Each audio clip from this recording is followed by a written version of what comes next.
Hello बच्चों, कैसे हो आप सब। मैं ज्योति, आपकी हिंदी वाली मैम, आज फिर आई हूँ आपके सामने एक नए टॉपिक के साथ।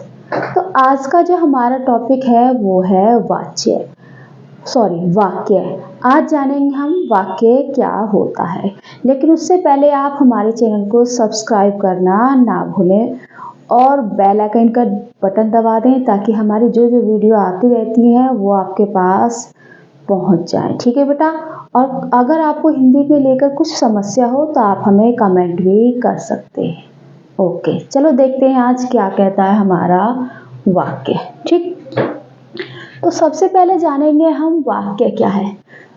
तो शब्दों के सार्थक मेल को हम वाक्य कहते हैं। किसको?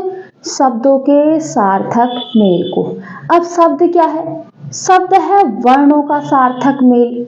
उससे पहले आपको वर्ण जाना पड़ेगा। वर्ण क्या है? हमारा का, खा, गा। ठीक है, इनके सार्थक मेल से हमारा शब्द बनता है, जैसे लाला, आम, पानी, पंखा। अब ये शब्द हो गए जिनका कोई अर्थ निकले। अब शब्दों के सार्थक मेल से हमें ऐसा समूह बनाना है कि जो उन सब का एक वाक्य बन जाए और वाक्य का भी अपने आप में एक अर्थ हो। ठीक है, तो पहले देखते हैं हम वाक्य। ठीक, शब्दों के सार्थक मेल को वाक्य कहते हैं। ठीक है, शब्दों के सार्थक मेल को क्या कहते हैं हम? वाक्य। ठीक है, शब्दों के सार्थक मेल को हम वाक्य कहते हैं। ठीक है,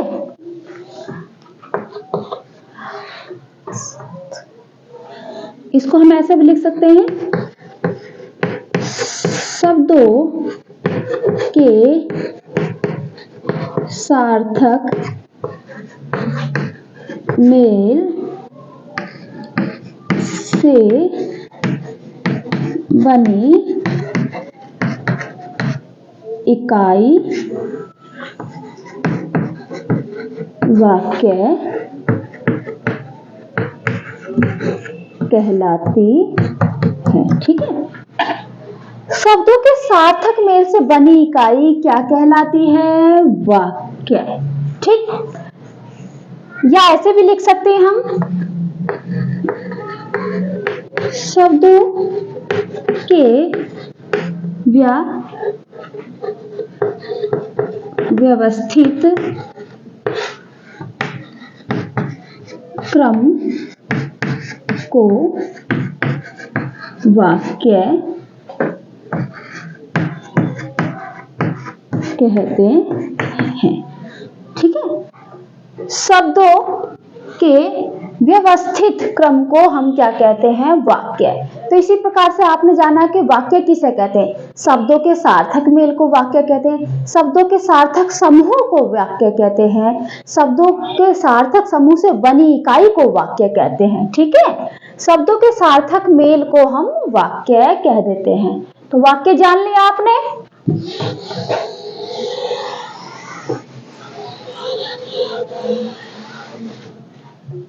अब देखेंगे वाक्य कितने प्रकार के। तो वाक्य होते हैं हमारे दो प्रकार के। एक तो है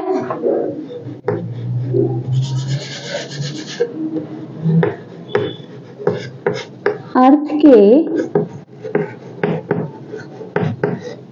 आधार पर, दूसरा है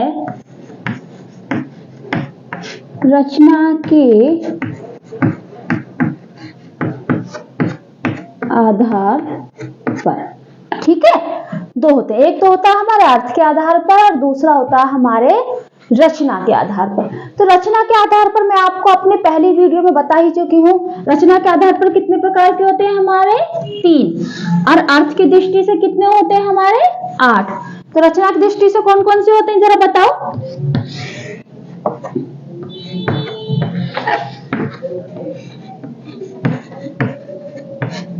सरल वाक्य, दूसरा कौन सा होता है? संयुक्त वाक्य है। तीसरा कौन सा होता है बेटा? मिश्रित वाक्य।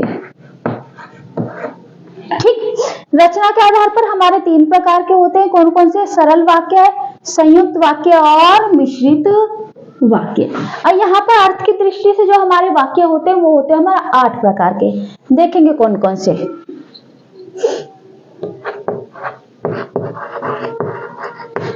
विधान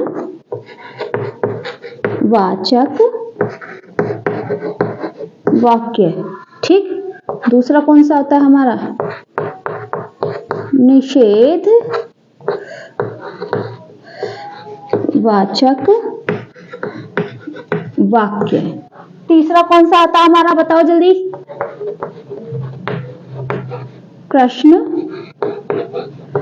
वाचक वाक्य। ठीक है। चौथा आज्ञा वाचक वाक्य। ठीक है। कौन सा होता है? आज्ञावाचक वाक्य। फिर कौन सा होता है हमारा? होता है हमारा विस्मयादि वाचक। पांचवा होता है हमारा संदेह वाचक वाक्य। ठीक है। पांचवा होता है हमारा संदेहवाचक वाक्य। और यहां पर लिख देते हैं हमारा कि छठे होता है हमारा इच्छा वाचक वाक्य। ठीक है। और फिर होता है हमारा संकेत वाचक वाक्य। ठीक है। कितने हो गए बेटा? देखो 1 2 3 4 5 6 7 8। तो ये होते हैं हमारे 8 प्रकार के वाक्य। किस प्रकार के? अर्थ के आधार पर हमारे 8 वाक्य और रचना के आधार पर हमारे 3 वाक्य, सरल, संयुक्त और मिश्रित वाक्य। और अर्थ के आधार पर होते हैं हमारे विधानवाचक वाक्य। इसमें क्या होता है कि किसी चीज के बारे में हमें जानकारी मिलती है। जैसे कल मंडे है। ठीक, जैसे भारत एक देश है। ठीक है। जैसे राम के पिता का नाम दशरथ है। मतलब जब हम किसी के बारे में जानकारी प्राप्त होती है तो होता है हमारा विधानवाचक। इसमें होता है हमारा निषेधवाचक, किसी कार्य के ना होने का बोध होता है इसमें। ठीक है। नेगेटिव वाक्य हमारे बनते। प्रश्नवाचक, जब हम किसी से प्रश्न करते किसी प्रकार का, तुम कहाँ जा रहे हो। ठीक है। इस प्रकार के वाचक हैं। तो देखिए ये हमने जान लिया मोटा मोटा। अब हम इनके बारे में इनकी एक एक की डेफिनेशन हम जानेंगे। ठीक है बेटा। अब इनके एक एक के बारे में जानेंगे कि ये है क्या। ये सारा मिटो दो, यहां इतना मिटो देते हैं।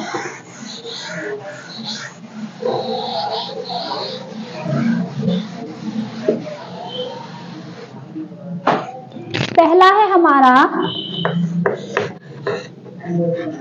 विधान वाचक वाक्य। ठीक, ये हमारा पहला है। इसमें क्या होगा? जब वाक्य में किसी प्रकार की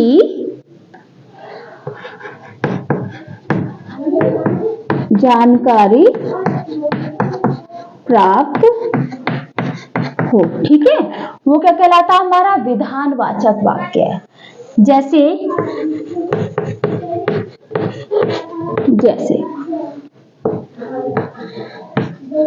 कल सोमवार है। भारत एक देश है। ठीक है। जैसे राम के पिता का नाम दशरथ है। ठीक है, जहां पर हमें किसी प्रकार की जानकारी प्राप्त हो तो वहां पर कौन सा होता है हमारा विधानवाचक वाक्य। अब देखते हैं हम दूसरा। ठीक है, पहला समझ में आ गया आपको, अब दूसरा देखते हैं।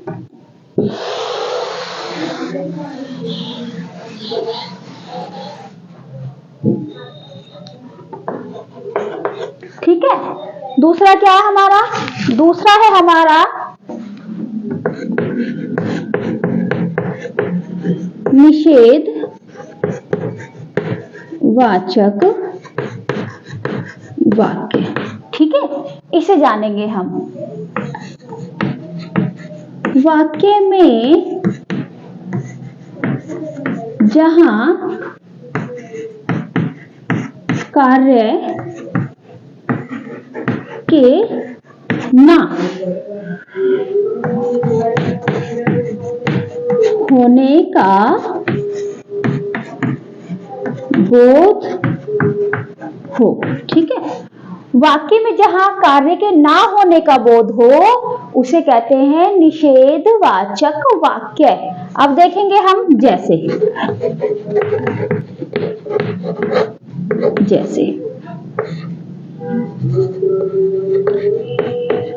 आज मैंने दूध नहीं पिया। ठीक है, जैसे आज मैंने दूध नहीं पिया। एक और देखेंगे, कल मैंने खाना नहीं खाया था। ठीक है, जैसे कल मैंने खाना नहीं खाया था। ठीक, तो इस प्रकार के जब निषेध का बोध हो, ठीक है, तो वहां पर कौन सा होता हमारा निषेधवाचक वाक्य। ठीक है, यह हमारा हुआ दूसरा। अब हम देखते हैं अपना तीसरा वाला।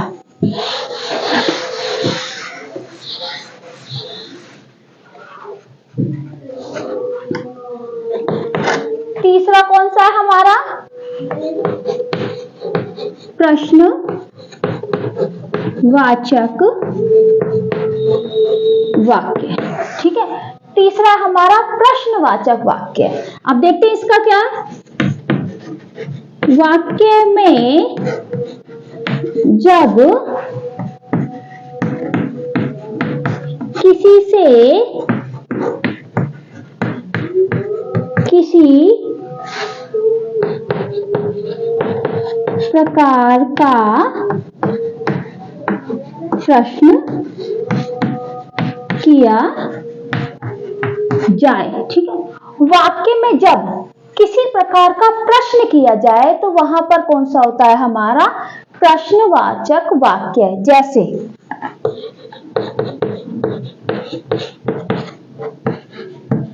यह पुस्तक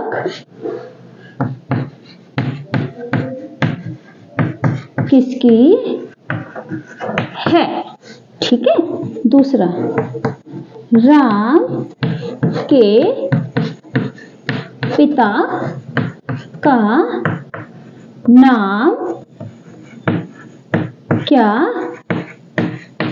है। तीसरा कर देते हैं, तुम कौन हो। ठीक है, यहां पर ये वाला चिन्ह आता है। ठीक है, वाक्य में जहां पर किसी से किसी प्रकार का प्रश्न किया जाता है तो वहां पर होता है हमारा प्रश्नवाचक वाक्य। जैसे यह पुस्तक किसकी है, प्रश्न किया जा रहा है ना। राम के पिता का नाम क्या है, प्रश्न किया जा रहा है। तुम कौन हो, प्रश्न किया जा रहा है। तो जहां पर वाक्य में हम प्रश्न करते हैं वो होता है हमारा प्रश्नवाचक वाक्य। यह हमारा तीसरा हो गया। अब देखते हैं हम अपना फोर्थ वाला।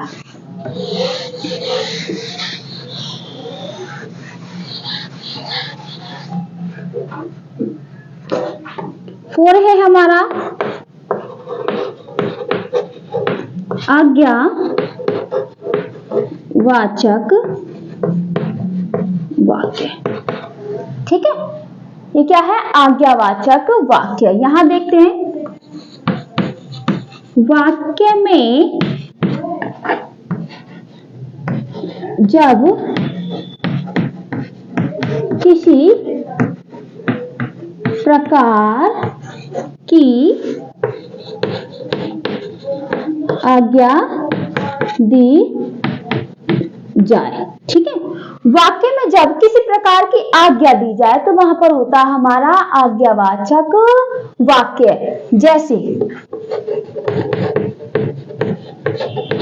जैसे हो गया हमारा सदा सच बोलो। ठीक है, एक और देख लेते हैं, एक ग्लास पानी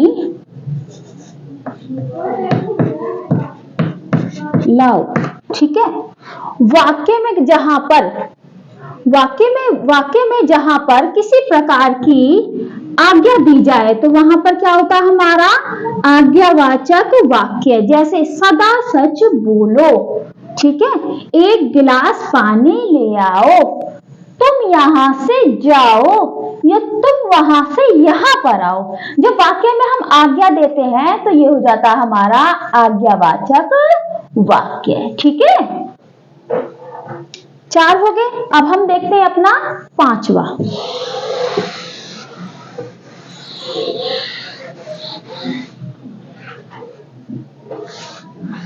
हमारा 5वां है विस्मय वाचक वाक्य।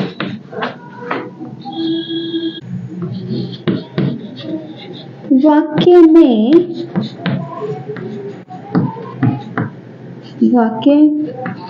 में जहां किसी प्रकार की गहरी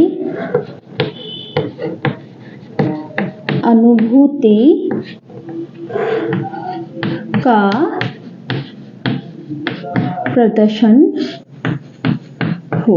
ठीक है, वाक्य में जहां किसी प्रकार की गहरी अनुभूति का प्रदर्शन हो वहां पर कौन सा वाक्य? वाचक वाक्य।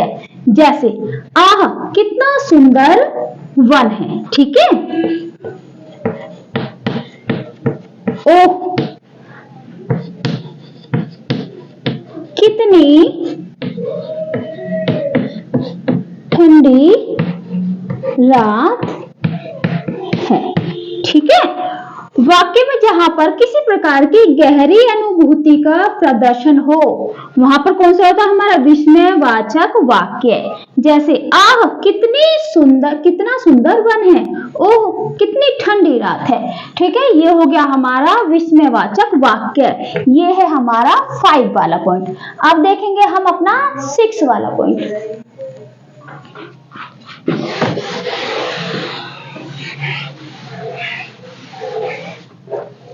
सिक्स है हमारा संदेहवाचक वाक्य। ठीक है, छठा है हमारा संदेहवाचक वाक्य। वाक्य में जहां पर किसी प्रकार के संदेह का बोध हो वहां पर होता है हमारा संदेहवाचक वाक्य। ठीक है, वाक्य में जहां किसी प्रकार का बोध हो। ठीक है, वहां होता है हमारा संदेहवाचक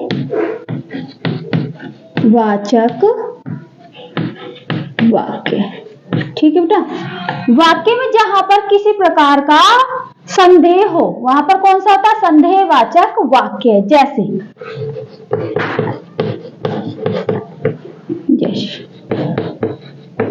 शायद कल मेरी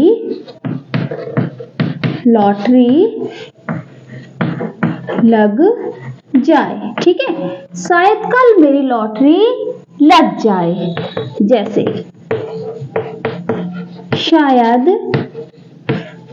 कल वर्षा हो। ठीक है, शायद जैसे शब्द आ जाए जहां पर संदेह हो। ठीक है, वाक्य में जहां पर संदेह हो वहां पर होता है हमारा संदेहवाचक वाक्य। ये था हमारा पॉइंट नंबर 6। अब देखते हैं हम अपना पॉइंट नंबर 7।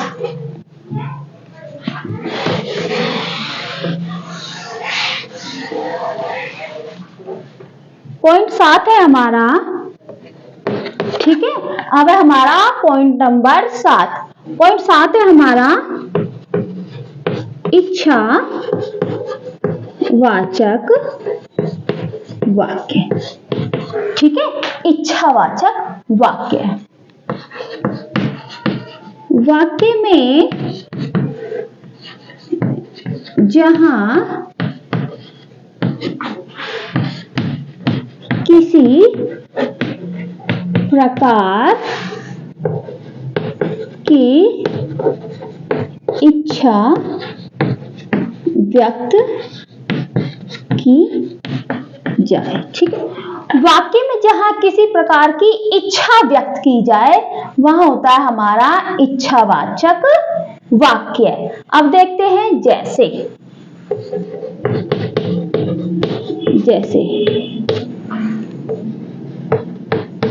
भगवान तुम्हारा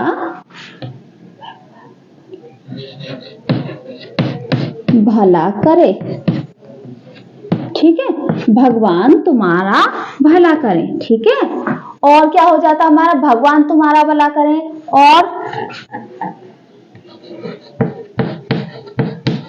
भगवान करे तुम्हें सफलता प्राप्त हो। ठीक है, भगवान करे तुम्हें सफलता प्राप्त हो। एक और देख लेते हैं।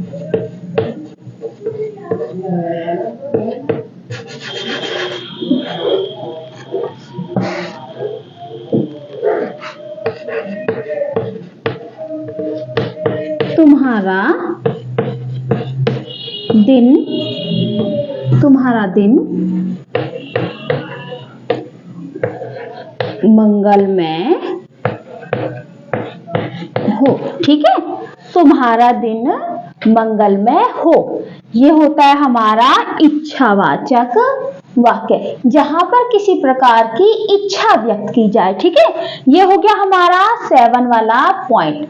अब देखते हैं हमारा 8 पॉइंट क्या कहता है। ये देख लिया बेटा। ठीक,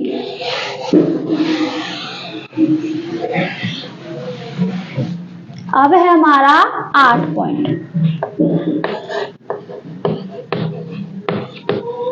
संकेत वाचक वाक्य। ठीक है, संकेत वाचक वाक्य। अब संकेत वाचक क्या होता है? जहां पर किसी बात या विधान, जहां पर किसी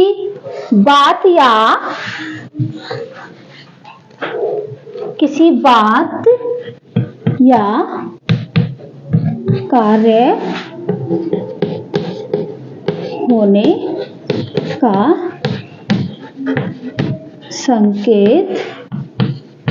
संकेत किसी दूसरी बात या कार्य पर निर्भर वाक्य। ठीक है, संकेतवाचक वाक्य जहां पर किसी बात या कार्य होने का संकेत किसी दूसरी बात या कार्य होने पर निर्भर करता हो। ठीक है, वो होता है हमारा संकेतवाचक वाक्य। अब देखते हैं जैसे, ठीक है, यहां पर क्या होता है बेटा, एक बात हमेशा दूसरी बात पर निर्भर होती है। जैसे परिश्रम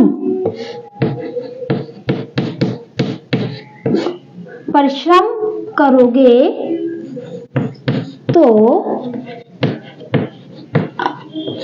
अवश्य सफलता मिलेगी। परिश्रम करोगे तो अवश्य सफलता मिलेगी। ठीक है, यदि वर्षा हुई तो, यदि वर्षा हुई तो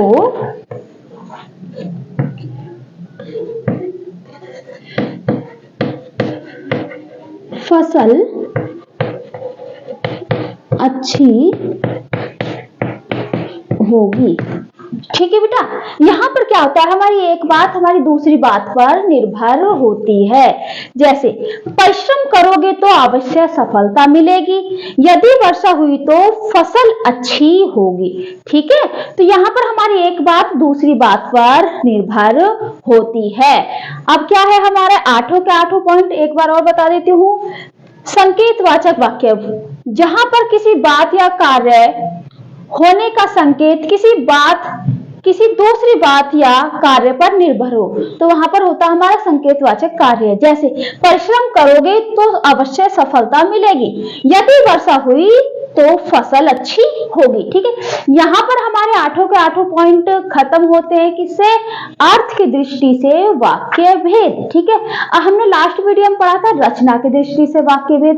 तो वाक्य हमारे दो प्रकार के होते हैं, एक तो अर्थ की दृष्टि से, एक रचना की दृष्टि से।